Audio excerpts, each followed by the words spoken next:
Servus Leute, was geht? Willkommen zu einem neuen Video aus meiner Boot Talk Reihe. Wer Part 1 die Top 5 Fußballschuhe 2018 noch nicht gesehen habt, ihr wisst Bescheid. Link in der Infokarte oder auch in der Beschreibung. Heute geht es um ein neues Thema und zwar 5 Fußballschuhe für breite Füße. Okay Leute, bevor wir anfangen mit dem Platz 5, hier noch eine kleine Info, und zwar dieses Voting bezieht sich logischerweise hauptsächlich auf die Passform. Damit es aber aufsteigend funktionieren kann, das Voting, werde ich natürlich auch noch ein Augenmerk auf Performance legen. Aber ich würde sagen, wir fangen jetzt mal an mit Platz Nummer 5 und das ist kein geringerer Schuh als der New Balance Tequila. Ich habe den jetzt direkt mal in 4 verschiedenen Colorways dabei. Zu dem Schuh gibt es auch schon ein Testvideo auf meinem Kanal, Link in der Beschreibung, da erfährt ihr jeweils mehr zu den Schuhen. Auch alle weiteren Schuhe diesem Voting sind schon als Testvideo auf meinem Kanal online. Hier geht es nämlich hauptsächlich nur um das Voting. Der New Balance Tequila ist auf jeden Fall eine Überraschung für mich, was die Performance angeht. Ich habe den Schuh wie gesagt schon zweimal getestet, einmal im WM Colorway und einmal noch in der Black and White Variante. Und ich bin jedes Mal überrascht von der Performance des Schuhs. Vor allem für breite Füße mehr als geeignet. Ich hatte überhaupt keine Druckstellen, habe auch keine Einlaufphase gebraucht. Das Obermaterial relativ weich ist, vor allem auch gut gepolstert. Das heißt, es entstehen keine Druckstellen. Ich bin sogar leicht im Schuh gerutscht, was auf jeden Fall dafür spricht, dass dieser Schuh vor allem für breite Füße mehr als geeignet ist. Warum der Schuh nur auf Platz 5 ist, das ist das Mango dieses Schuhs. Das Obermaterial ist meiner Meinung nach noch etwas zu dick. Das ist nicht unbedingt ein Nachteil, aber ich stehe eher auf den direkten Touch, dass ich den Ball besser verarbeiten kann. Und dieser Schuh könnte hier auf jeden Fall noch ein bisschen mehr Potenzial haben. Das heißt, das Obermaterial ist noch etwas dicker als die Konkurrenz. Aber definitiv ein Schuh, der mich überrascht hat, vor allem weil das Obermaterial noch solche Grip-Punkte hat. Das heißt, das Verrutschen des Balles wird definitiv verringert und deshalb mehr als verdient auf Platz Nummer 5. Und ich würde sagen, wir kommen jetzt zum Platz Nummer 4. Und zwar ist es kein geringerer Schuh als der Under Armour Clutchfit. Auf jeden Fall ein unterschätzter Schuh, ist immer noch einer meiner Lieblingsschuhe. Der Schuh liefert nämlich sehr gut ab und hat ein paar interessante Features. Wer mehr über diese nützlichen Features erfahren möchte, kann sich mal den Link in der Beschreibung angucken. Da findet ihr nämlich das Testvideo zu diesem Schuh, der unter anderem von Jonathan Tah und Granit Xhaka gespielt wird. Ich bin auf jeden Fall ein Riesenfan dieses Schuhs, vor allem das Obermaterial ist sehr, sehr gut. Der Mittelfußbereich ist sehr, sehr dünn und sehr, sehr weich, das heißt, es passt sich gut am Fuß an. Ist auch dehnbar, das heißt, es ist für breite Füße geeignet. Die Oberfläche besitzt auch Grip-Punkte, das heißt, Verrutschen wird verringert. Auch in der Hacke befinden sich, in der Ferse befinden sich Grip-Punkte.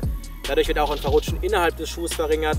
Ich muss sagen, ich war mit dem Schuh mehr als zufrieden. Vor allem nach der Einlaufphase wird das Obermaterial extrem weich, lässt also eine gute Ballverarbeitung zu.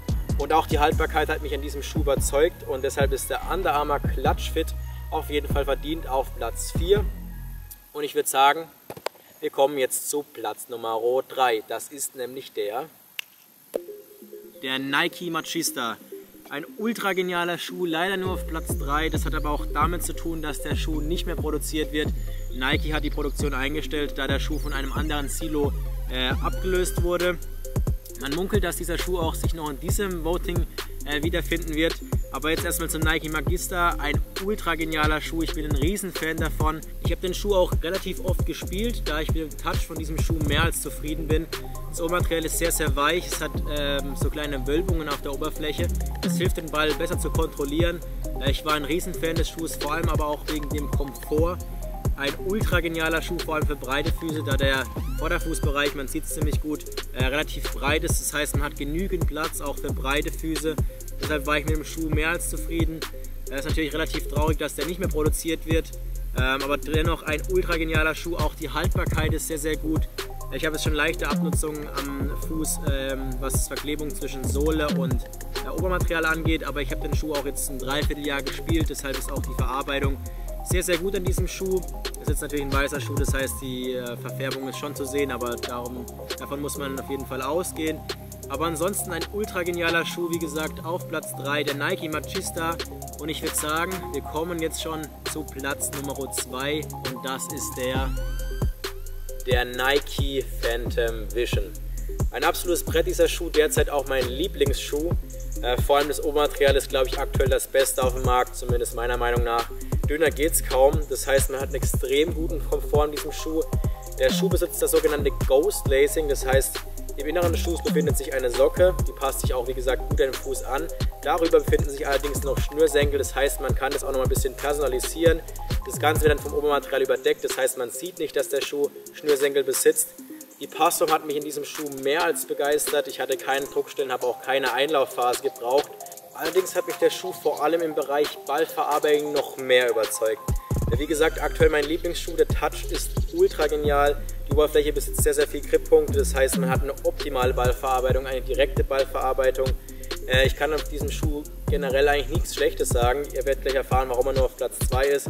Aber ich muss sagen, den Schuh kann ich euch mehr als nur ans Herz legen. Wie gesagt, wenn ihr mehr Infos zu diesem Schuh haben möchtet, checkt mal den Link in der Beschreibung aus. Da findet ihr das komplette Review zum Nike Phantom. Und ich würde sagen, jetzt ist die Zeit gekommen. Und zwar kommen wir jetzt zum Platz Nummer 1. Also ich würde sagen, allein für diesen Übergang müsst ihr jetzt schon einen Daumen nach oben geben.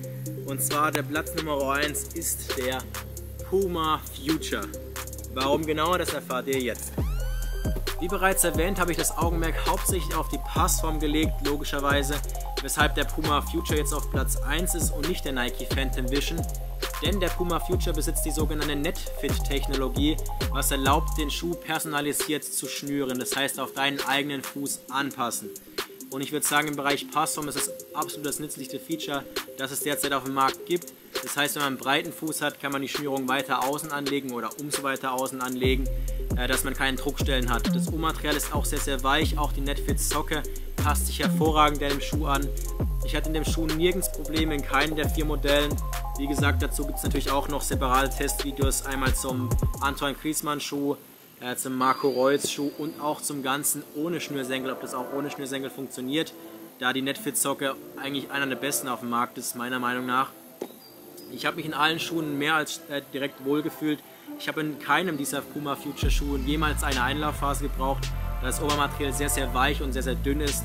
Das heißt, es passt sich dann auch gut an den Fuß an. Der Schuh wurde auch überarbeitet, man sieht es hier im Vergleich. Früher war der Vorderfuß nicht verklebt, das heißt, man hätte hier noch hängen bleiben können. Jetzt ist nur noch der Bereich frei, wo man auch zum Schnüren benutzt. Ist auf jeden Fall eine gute Idee, ich bin mit dem Schuh mehr als zufrieden. Auch die Haltbarkeit des Schuhs hat mich überzeugt und ich spiele den immer noch sehr, sehr gerne. So Leute, das war es auch schon wieder fürs heutige Video meiner Boot Talk Reihe. Wie gesagt, das Augenmerk lag jetzt logischerweise auf der Passform, weshalb der Nike Phantom Vision auch nur auf Platz 2 ist. Aber wenn ich jetzt auf Ballverarbeitung eingehen würde, dann wäre dieser Schuh auf jeden Fall vor dem Puma Future. Aber wie gesagt, der Puma Future besitzt ein extrem interessantes Feature für die Passform und ist deshalb auch auf Platz 1.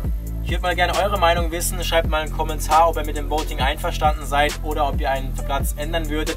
Wie gesagt, einfach mal in die Kommentare schreiben.